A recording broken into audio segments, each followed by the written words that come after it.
Bonsoir Lola Colomba. Alors ces dernières années, les extraditions depuis les Émirats Arabes Unis vers l'Europe se multiplient.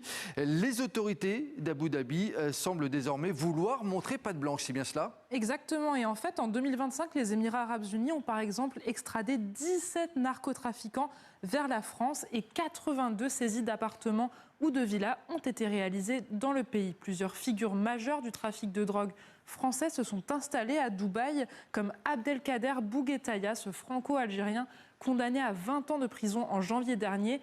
Il est soupçonné d'avoir continué à piloter le trafic, notamment de cocaïne, via le port du Havre depuis Dubaï jusqu'à son extradition en juin 2025. Lola, mais alors pourquoi ces narcotrafiquants choisissent-ils les Émirats Arabes Unis ? Eh bien parce que pendant longtemps, ils y étaient tranquilles. Selon les éléments de l'enquête, Abdelkader Bouguettaya possédait 2 appartements sur la marina de Dubaï, plusieurs voitures haut de gamme et se rendait régulièrement dans des hôtels et des restaurants de luxe. Daniel Kainahan et son épouse possédaient quant à eux plusieurs propriétés aux Émirats, dont l'une était estimée à 6 millions d'euros d'après un centre de recherche américain spécialisé. Sauf que ces criminels étaient jusque-là, on peut le dire, rarement inquiétés. Oui, d'abord parce qu'ils recouraient à des systèmes de paiement occultes qui leur permettaient de blanchir l'argent du trafic plus facilement qu'en Europe, mais aussi parce qu'ils bénéficiaient de la lourdeur des procédures de coopération judiciaire avec Abu Dhabi. Depuis 2 ans, cela commence à changer, donc sous la pression des pays européens où le narcotrafic est devenu un dossier brûlant. Depuis 2021, la Belgique a par exemple émis près de 40 demandes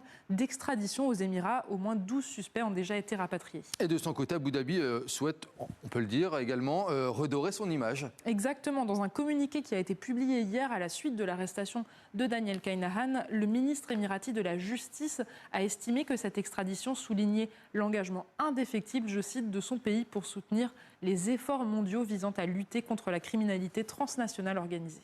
Un décryptage signé Lola Colomba. Merci beaucoup.